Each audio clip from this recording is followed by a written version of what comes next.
All right, everyone. Welcome to the Real Estate Game Changer Show. My name is Mike McKay, your host based in Jacksonville, Florida.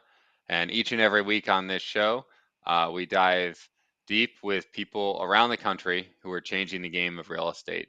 If you're in the Jacksonville market and you have questions on anything or you want to work on any deals together, feel free to reach out to me. And this is a live show, so please make sure that you ask any questions for our guests to answer. And just so everyone knows, we are now out on some audio podcast platforms. You can go to our link in our bio on our Instagram page to find those. But I believe we're out on Spotify this week and soon be out on Apple Podcasts and a few others. So this week, um, we have our guest, Pat McManamon. And Pat, welcome to the show. Thank you, Mike. Glad to be here. Happy Friday to you and everybody on the call, on the Yeah. meeting. Awesome. Well, Pat, for people who don't know, my company works with Pat's Sandler training franchise in Jacksonville for our sales training. And Pat also trains a lot of other home buyers around Jacksonville and around the country. So, Pat, as we get started, do you want to share kind of how you got started in the business of sales? Yeah, I'd be happy to. Thanks, Mike. Yeah, so I came across the Sandler training system about 23 years ago. I was a career transportation person. I had moved my way through various sales roles, ultimately to the position of Director of International Sales at a company called CSX, which is headquartered here in Jacksonville. And I just found that I was just ready for another career step, but I didn't want to leave Jacksonville. So I came across the Sandler system, and everything that it spoke about and everything that it represented was in alignment with how I thought we should grow people. And I had the ability to kind of compare and contrast what we did in the corporate world, which was usually tying on some form of training in conjunction with an overall annual meeting. And while the content might have been good, the the message was probably lost by the time everybody got back to their home offices or to their various locations because it was just there was no reinforcement in place. Got it. Yeah. So, I guess that's one way, but how else have you found that, through your system, the Sandler system, that it's different than a lot of the other ways that people sell out there? Yeah, that's good. So what really attracted me was just building off what I just said about the annual meeting was this concept called the adult learning model. And the adult learning model recognizes that adults learn in stages, incrementally, small increments over time. And if you really boil down the concept of training, training is really changing habits and it's Hmm. replacing one habit with another habit. And it could be a habit of doing nothing versus a new habit or chasing or changing what could be considered a bad habit with a good habit. But that doesn't happen overnight. And that's was the fallacy, I think, of a lot of the training that I participated in my corporate life, which was the belief that you could attend a 1 day program and affect change. Instead, what I was doing was just scratching the surface of the first step of the adult learning model, which is knowledge. Hmm. And while that's certainly important, unless it moves through the other stages, it doesn't tend to stay around very long. So Hmm. the adult learning model, the next stage in the knowledge acquisition is then moving to a level of belief, and that belief ties back to whether or not that new knowledge is something that is of benefit to me and something that I could see improving my approach, my effectiveness, my efficiency. Then the big step comes from the knowledge and belief step to the application, where you actually have to start using these new techniques out in the real world. And ultimately, through enough repetitive application, both practice within the training environment as well as in the real world where real dollars are flying around, you get to a point of mastery, which in many senses, Mike, I'm happy to say that you have achieved, and so you should be proud of that because it's you've been doing this for a long time, and you had some good habits, but then you recognize some other things within the Sandler approach that you said I'm going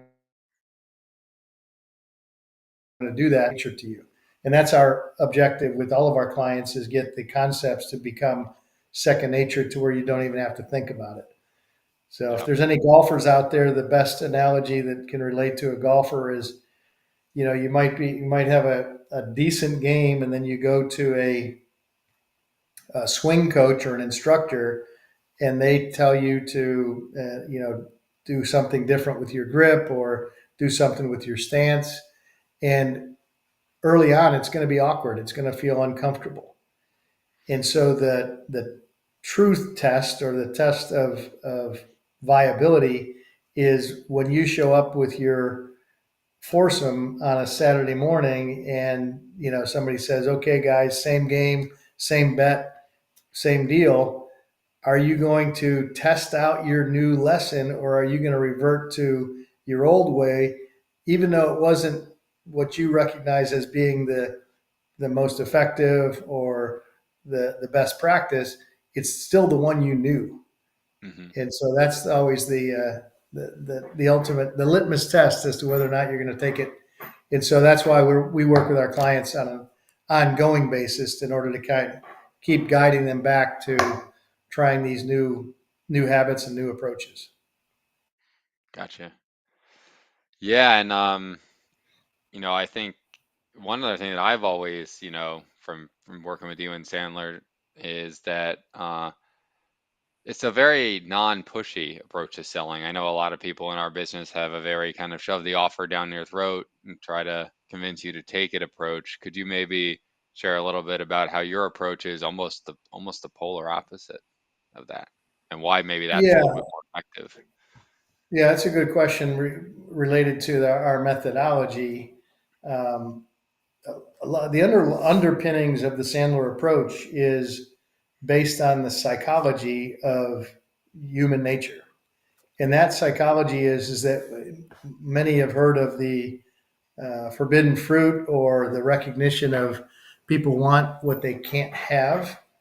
And so, in the traditional sales approach, certainly the one that I was raised on, and probably most people were, was that we were told and instructed to go and impress upon our prospects the features and benefits, all of the reasons why we are the right choice.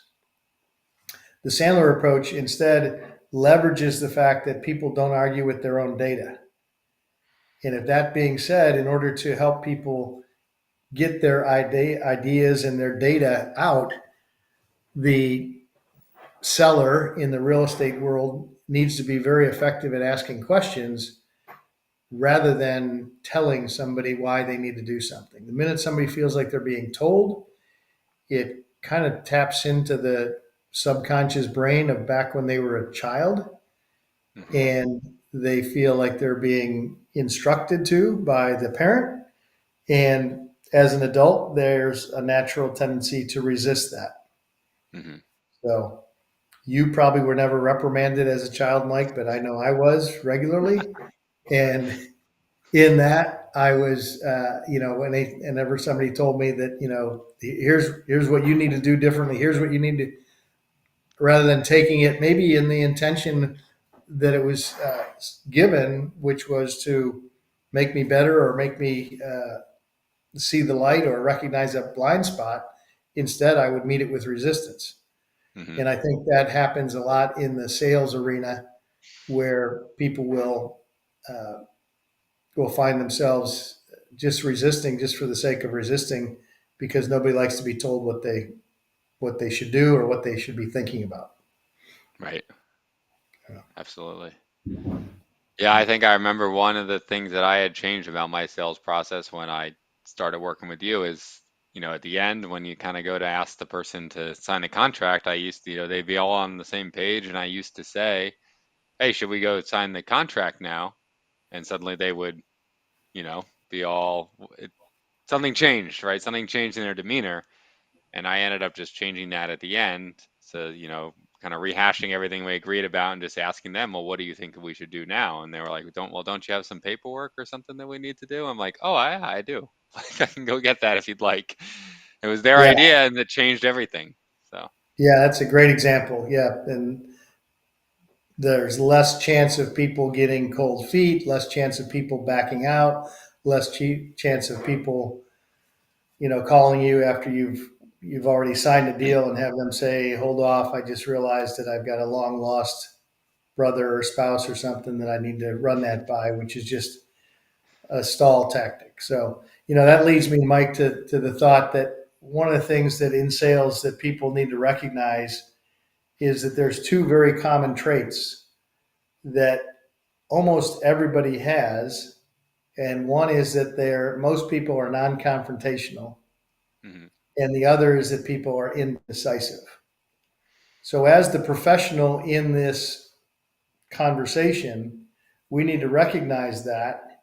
And in the area of confrontation or non-confrontational, we need to give them permission to tell us no.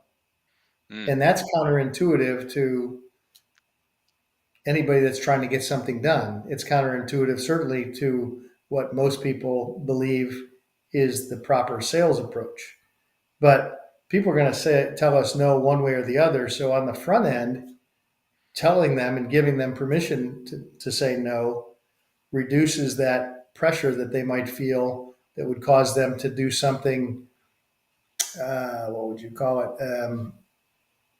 To do something a little devious or underhanded that would just say, yeah, I'm ready to do this, but just let me check one thing. And then they go and they change their phone number and change their address and go into the witness protection program because they don't want to yeah, talk to us anymore. And then the other is the non other than non confrontational is indecisive. Is even when people make decisions, some people tend to rehash it, and during that rehashing, they may even have two voices within their own brain contradicting each other, or you certainly have that neighbor, uncle, friend that has always got a better idea, a better approach. And unfortunately, I know that a lot of times you guys run up against people that they bring in some family member or friend that's an expert in real estate because they already, in their whole life, they already sold two houses. So they know everything there is about real estate, and they use them as a sounding board. And then that person wants to make themselves look like a hero. And they say, well, you can get a better deal from them, etc. yeah, So the indecisiveness needs to be recognized up front. And so when someone says, this seems like the right deal, I'm ready to get started, asking that question, even though it goes against a lot of your grain, to say, "Are you sure you don't need to run it by anybody?" And having them look you in the eye. Most importantly, for themselves to hear, but also for us to hear that, nope, I am the final decision maker, and I'm ready to make the decision. Let's get started. yeah, absolutely. And what do you, I mean, you obviously work with a lot of home buyers, but also a lot of people in other industries as well. What other things have you noticed that's a little bit different about, usually in our business we call it acquisitions people, but salespeople who are out there buying homes versus maybe someone who's selling a different product or service. Yeah, well, going back to the Sandler approach, I think it might be worth it to start there, and then I'll get to that question. Yep. So, when the Sandler methodology was developed, the creators of it looked at the sales process in the traditional sense, and what they found was that there was usually some discovery or some initial questions that were oftentimes pretty self-serving, and then as quickly as possible, which is because we all like to get there as quickly as possible, as we get to some form or fashion of a proposal or a demonstration or an offer. And then what happens is, and many people, on this show will be able to relate to it, unfortunately, is that that's when you start getting met with these stalls and objections. Hmm. Well, you know what? Now that I think about it, I'm not ready to get unload this property. Now that I think about it, I think I want to try and see what will happen if I list it. Or now that I think about it, I think I better run this by my fill in the blank. And so, with that being the case, the Sandler system was to create this created to the best of our ability to say if those are the types of things that are going to get in the way of a deal going through. Let's deal with them on the front end before we get to the point where we make an offer or we make a proposal or we do a demonstration. Hmm. And that is counter to many of the traditional sales approaches. In fact, in the more traditional sales world, in where it's somebody is selling a product to a buyer, what unfortunately companies will grade their salespeople based on the number of proposals that they're putting out. So it doesn't take a genius salesperson to figure out, well, in order to keep my boss off my back, I'm going to just spray the countryside with proposals.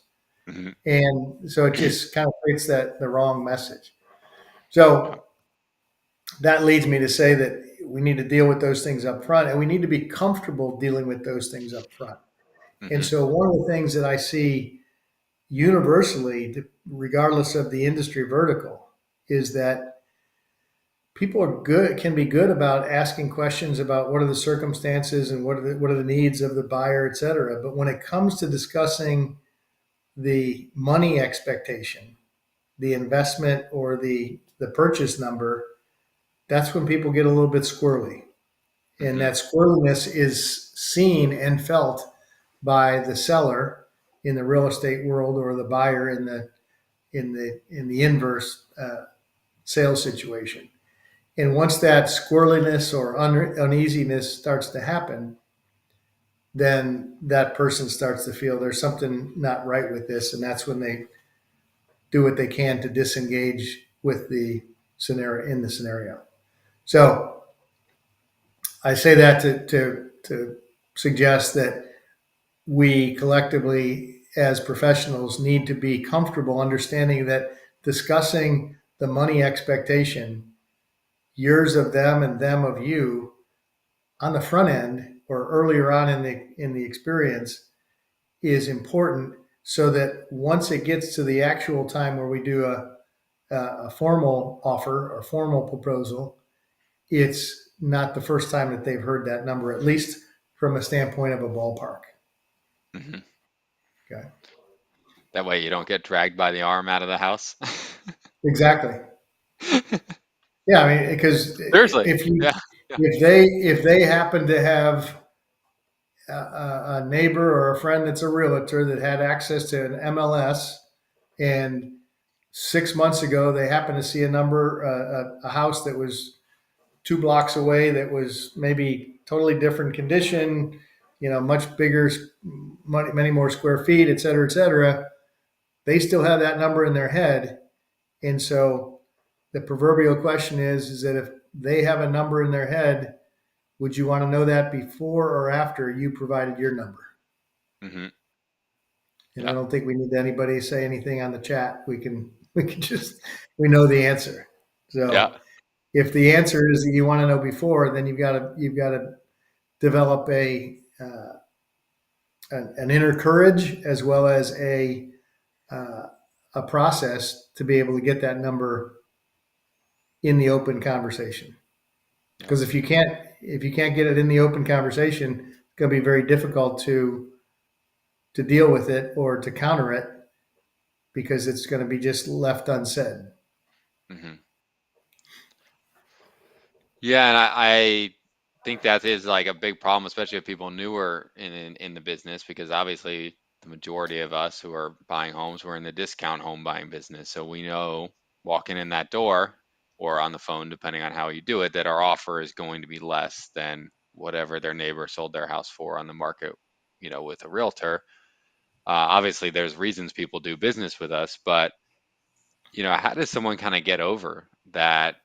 Maybe they're newer, right? They're like, geez, I got to offer this is actually the price I need it for to make sure it happens. How do they get become more comfortable talking about money if maybe that's not something that they are comfortable about. Yeah, I think two parts of that answer, Mike. I think just first of all, need to get in touch with your scripting, the belief system that you were given when you were raised, and understand that it may not align with the business. I think is more powerful is especially if it's a matter of appreciating the value of the wholesale purchase in the right spot, in the right opportunity for the right people, is making sure that people surround themselves with other people that are successful and somebody that is willing to kind of share the terms of the deals that they have brought down recently. And just the more of that perpetuation and recognition that the markets may be turning, the conditions of this city that I'm living in are different than somewhere else, but just recognizing that people are in fact closing deals at the percentage of discount in order to make it constitute as a wholesale deal is good for the mindset, good for the brain. Hmm. So that number of people that say, "Oh, that's crazy. I would never sell my house at anything other than retail." That's going to Right. be a high percentage of people that are going to say that. And Hmm. so if you don't counter that conditioning with the recognition that even though there's a number of people that are saying they would never do it, there are people in circumstances that do need to and want to Hmm. sell their house at the uh, wholesale parameters or wholesale discount. Yeah. No, absolutely. Yeah. Surrounding yourself with other people doing it is a great point. You see that it's possible if you see that they're doing it every single day. Um, and Yeah. I know something that we've talked about recently and that you wanted to cover is kind of goal setting and kind of setting up this year in the right way. And I know you guys have some things that we've done and some strategies that you found to be very effective in setting and achieving goals. So I think that's a great topic for us to cover if you'd like to share what you found has worked for you. Yeah. Good time of year to talk about goal setting. People do it a lot. Hopefully, it doesn't go the same way as the reputation of New Year's resolutions, which now become just a kind of a joke. But goal setting can be very powerful as long as we keep it alive. Hmm. And so within Sandler, we subscribe to kind of a three-part series, if you will. First of all, is just recognizing the interrelationship of ourselves as a being, in that goals are not just business. And so we look at seven different areas of goals, and I'm going to predict it on the front end that I won't remember all seven. So I'm going to give you just kind of some categories, and then maybe you might be able to help me out, Mike. But actually, I have a cheat sheet around here somewhere if I get stumped. But things like financial goals and business goals, and then there's health goals, and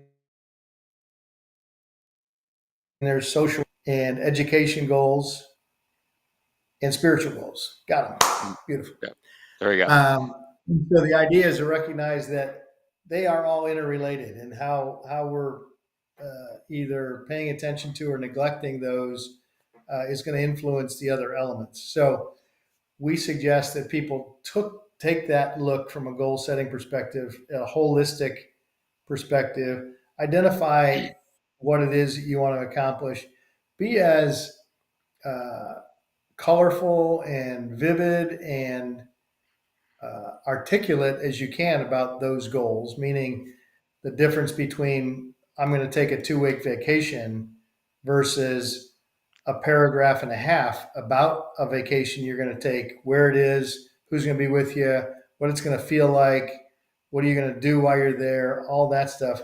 That all is messaging to the subconscious brain that keeps us moving, chase, which is motivation, right? Hmm. That's our personal motivation. So once we have done that, then the idea is to move that into the vision board. And the vision board is a way of kind of taking the narrated goals and putting them into a visual depiction.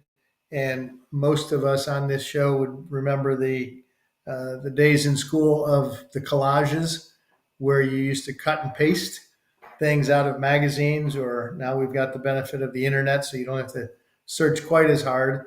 But the idea is to take what we wrote about the 7 areas of our life in the narration perspective and then put it on that vision board and literally use it as something that we look to on a daily basis, ideally, if not every other day or worst once a week, just Hmm. as a subconscious reminder of what this is all about. Because there's going to be days when it's like, why am I doing this?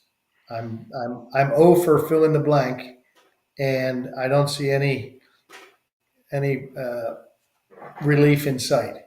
But yet we know that if you stay in the game long enough, you're going to start getting some traction. You're going to, and business tends to come in waves. You go 2, 3, you got a number of purchases, and then all of a sudden 4 of them hit all within the same week. Yeah. So that that visualization or that vision board helps you to move in the right direction.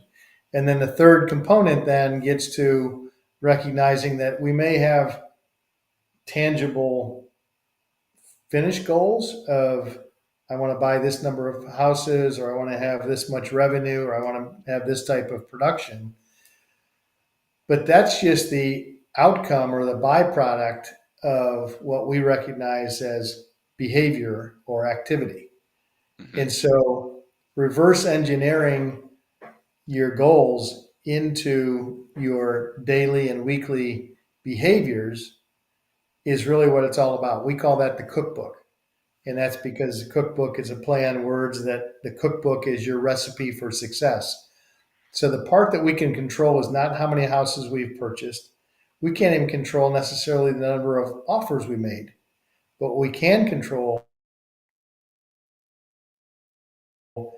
we had and the number of people that we have doing that first level approach to the marketplace, which would be the appointment setters, and understanding that if you want to buy 100 houses in a month, you've got to have a certain number of dials and reach outs and people doing that in order to get the critical mass of first level conversations and then meaningful conversations, then ultimately the offer. Yeah. So having that spelled out and understanding what the assumed conversions of each of those steps helps you understand where you are.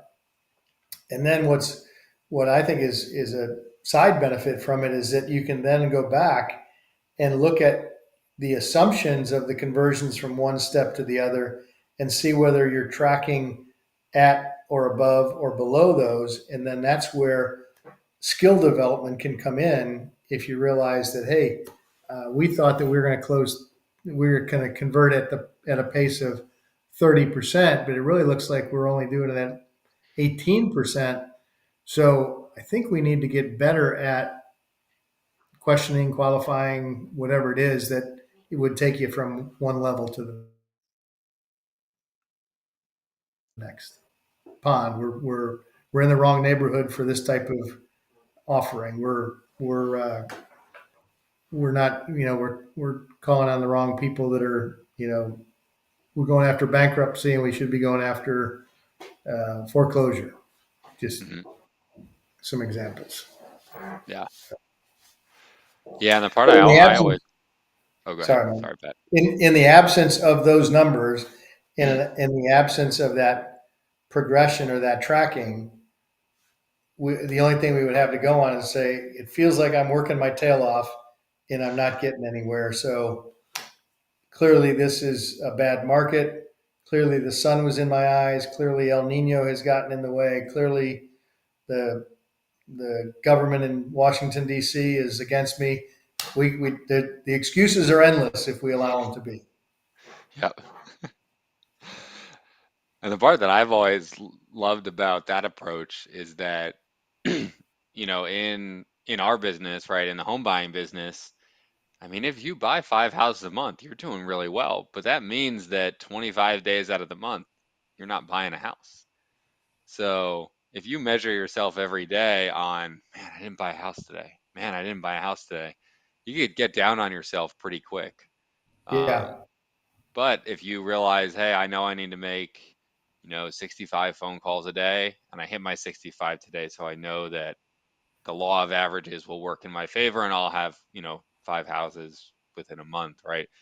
It's a lot nicer of an outlook to say, okay, I hit my goal for today. Didn't buy a house, but I'm on the way there. Hit my goal for today, and then eventually, if you do it enough days in a row, kind of like you said, I've found that this business especially comes in spurts. There's sometimes 4 weeks where I'll do nothing, and then a week where you buy 4 houses, 5 houses. So I Yeah. think I've found that tool to be really helpful, just measuring what the actions we need to take are every day. Yeah. I think an important nuance to that, Mike, is that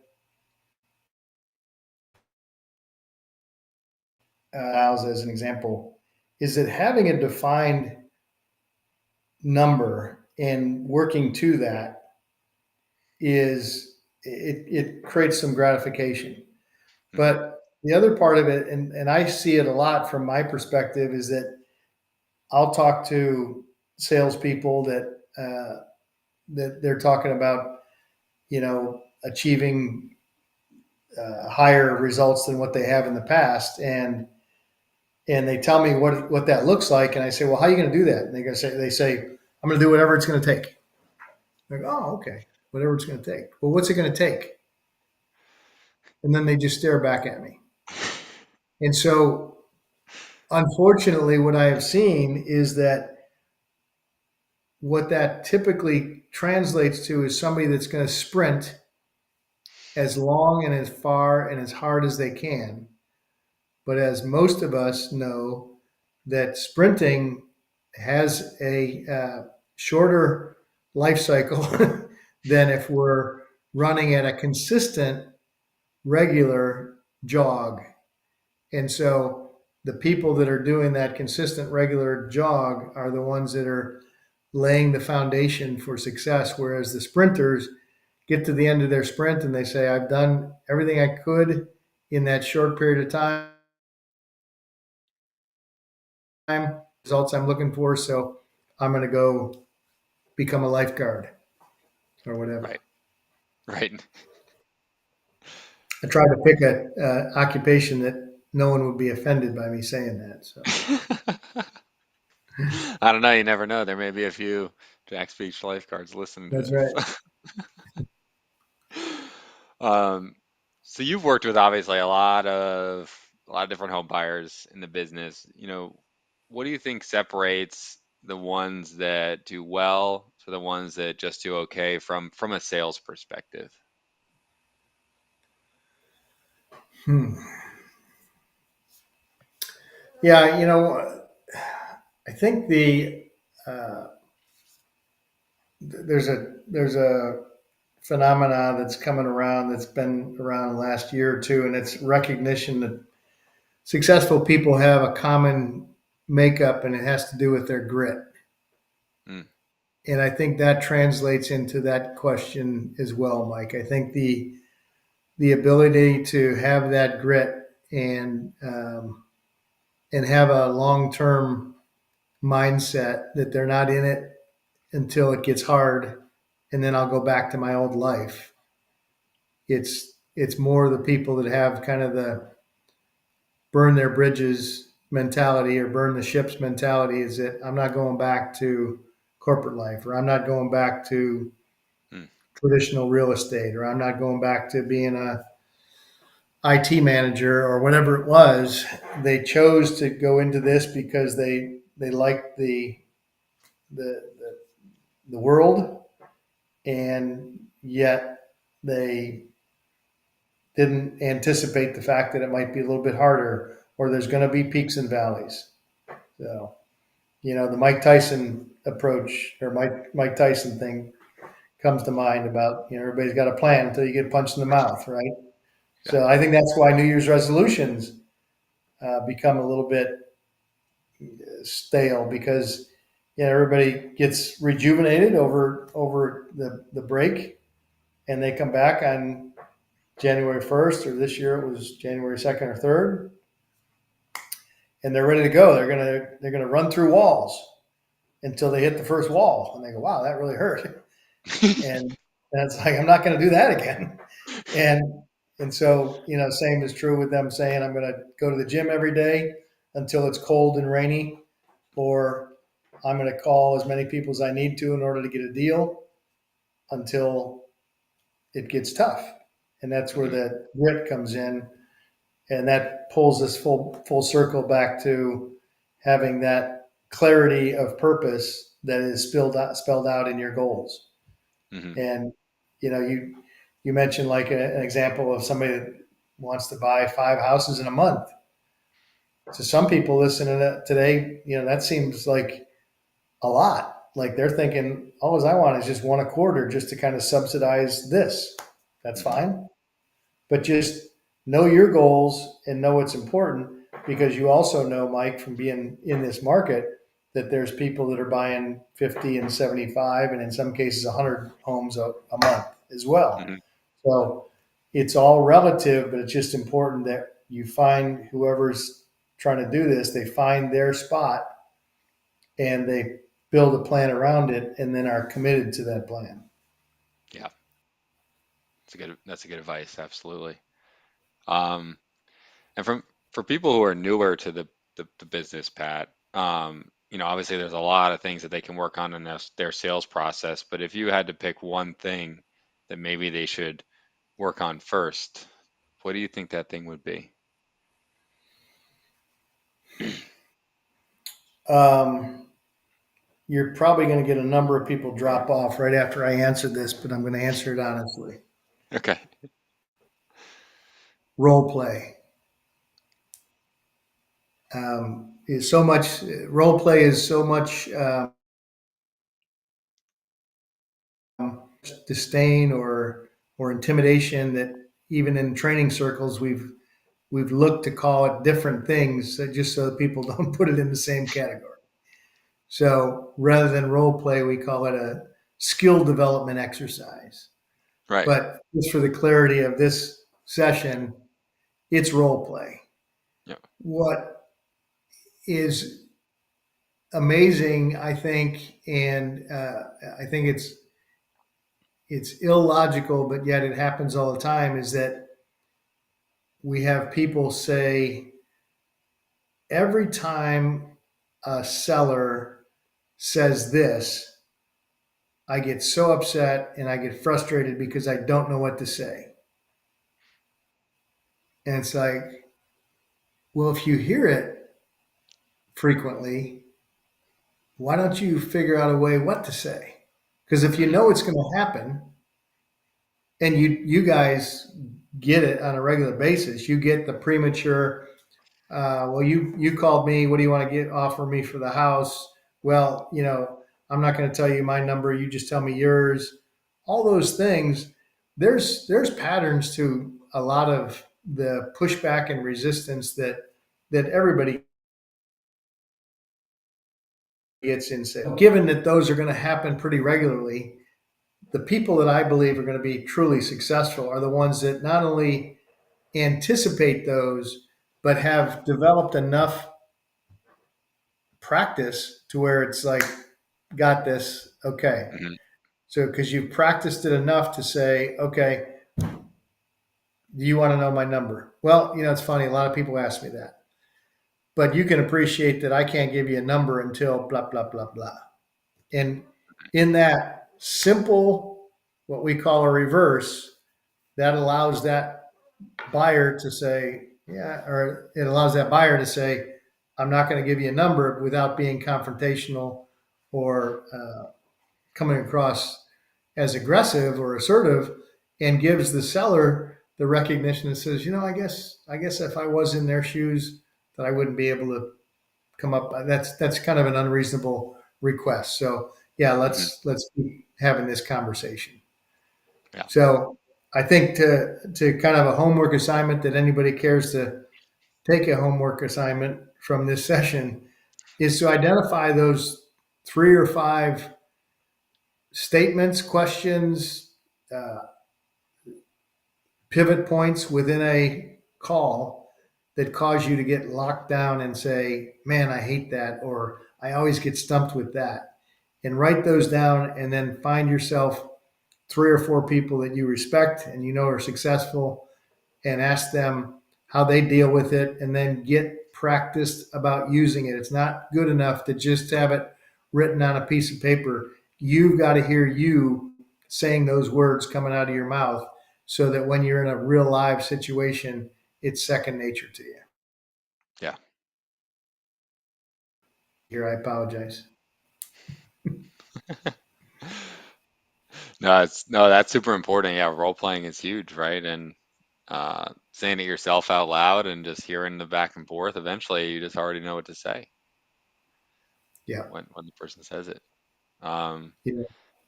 And no, and so you think about that like from a perspective of a toolbox, Mike. It's mhm, if you go to a job site and you're comfortable that you've got all the right tools in your toolbox, you're going to be less intimidated about the project. You're going to be less intimidated to even show up at the job site.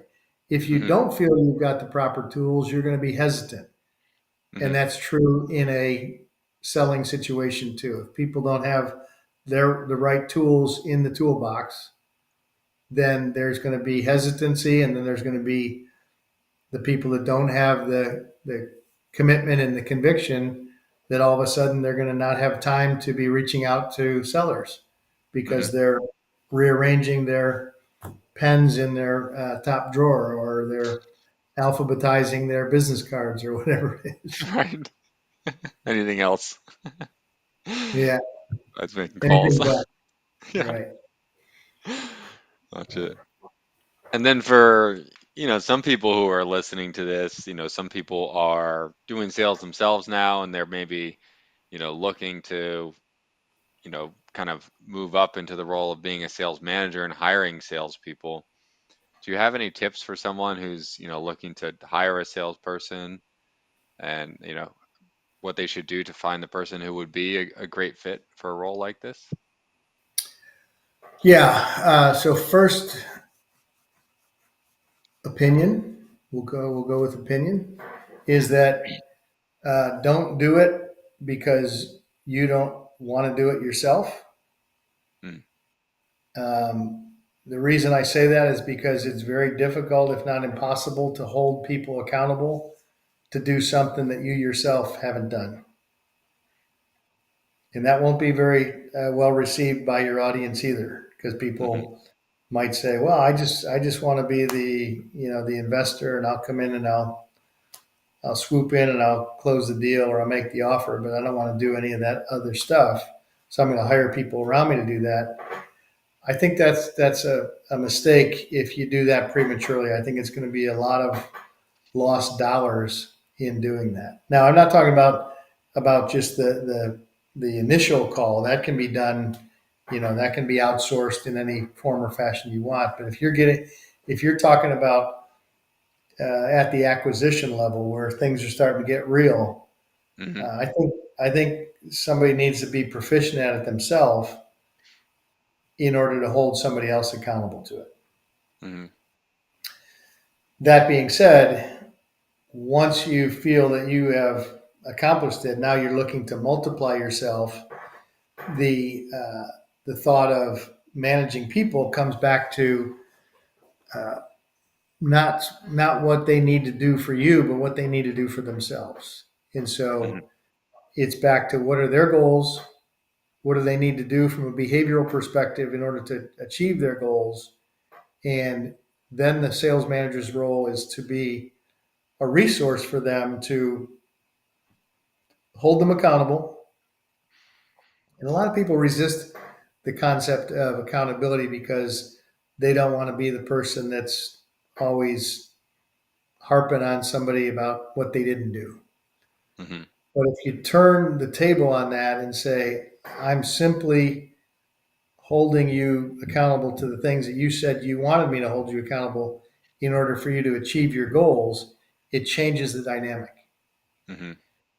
And then with that, the other part of being a sales manager is being a resource to help them identify their blind spots and help them develop the skills to work through those blind spots. Hmm. So back to the cookbook as a reference, with those different stages of the sales process, is an effective sales manager will help recognize that the conversions from one level to the other is not happening at the rate that it should be based on the individual skill set or their experience or whatever. And then they can say, let's dive into what it is you're saying at this stage. Let's role play and figure out how this works Hmm. or why it's not working and see if we can uncover that maybe you're saying this when you could be saying that. And that, just now that I'm just rambling on, I'll just keep doing it. The role play is something that I want to share with everybody. Is that managers like role play, salespeople don't. There's a reason for that. Because typically the sales manager is the one that says, "Let's role play. I'll be the seller," and then they get to play jerk seller and figure out how to stump the salesperson. So one of the key things about role play, and this goes back to the person has to be experienced in order to be able to do it. But the key thing about role play is the manager goes first Hmm. as the buyer in this case. And so that then gives the individual to kind of hear the words and then give feedback about, well, I just think that that seems awkward, et cetera, et cetera. It allows the manager to flush out where the individual may have sticking points, or we call it head trash sometimes, just some scripting beliefs that are getting in the way of their success. Hmm. If you can flush those out, help them to realize that, yeah, you're saying this, but that's you're, because you were told that when you were 6 years old doesn't mean that it's still true today, Hmm. right? So the role play, I think, is one of the key things that the key parts of developing the people on top of holding them accountable. So those are the things I think that a manager should look at if you in fact are ready to take your business to the next level. Are you comfortable with holding people accountable? And if you were asked to do a role play where you were going to demonstrate rather than being uh, the peanut gallery and the second guesser, would you be in a position to clearly demonstrate the best way or a good way to Hmm. deal with certain parts of the buying process? Yeah. No, absolutely. I think that's super important. Um, so we're kind of coming up to the end here on time, Pat. So I have one question I usually ask at the end. It's more geared towards investors, so I'll adapt it a little bit for you. But if you were able to go back in time, kind of knowing what you know now about sales, when you were first starting in your sales career as a salesperson, if you were able to go back and tell yourself one thing, what would you what would you go back and tell yourself? Find a mentor. I wish I would have done that numerous times, not throughout my career, but sooner the better. Somebody that could we'll say lovingly call BS on me when I needed it, but also to be the person that could um, just kind of show me the path of success based on their wisdom and their experience, so that I could have shortcutted some of the things that I had to learn the hard way.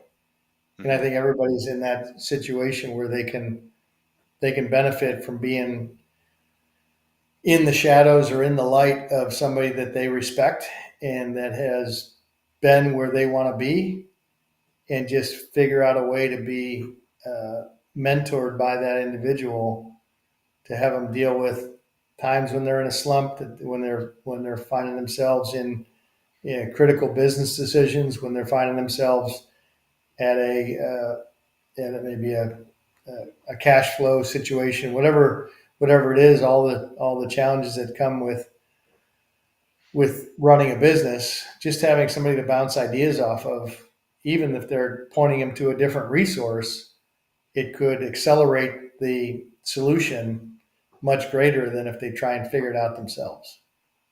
Yeah. Yeah, I think that's a great piece of advice. I think I've benefited from that many times. Saved myself 6 months of work by asking someone who knows who's already been there. So, Yeah. uh, Yeah. I think there's a little bit of pride sometimes, or lack of humility, that causes us, certainly caused me to not ask soon enough and frequently enough. mhm, And yet, in reality, I think the people that are truly successful are the ones that push all that aside and still go ahead and ask. mhm, And I think there's been studies of people that have become highly successful, and they point to oftentimes that, we always see them on the cover of the magazines or whatever, but they most of the time will say, "Yeah, I didn't do this alone." mhm. So, so we don't need to do it alone either. Yeah, awesome. Well, Pat, if people want to reach out to you, if they're interested in learning more about what you do in terms of sales training, or they just have any questions, what's the best way for them to go about doing that? Well, they can certainly reach out via email. I think you may have one on the screen. I've got an easier one than trying to spell my whole last name, but pjm at sandler.com is my email. And then certainly a text or a phone call would be acceptable as well. And that number is 904-424-4481. Awesome. Well, thanks, Pat, for coming on the show. Really appreciate you taking the time to share your knowledge today, and we'll see you on Monday. I appreciate it. Thanks for having me, Mike.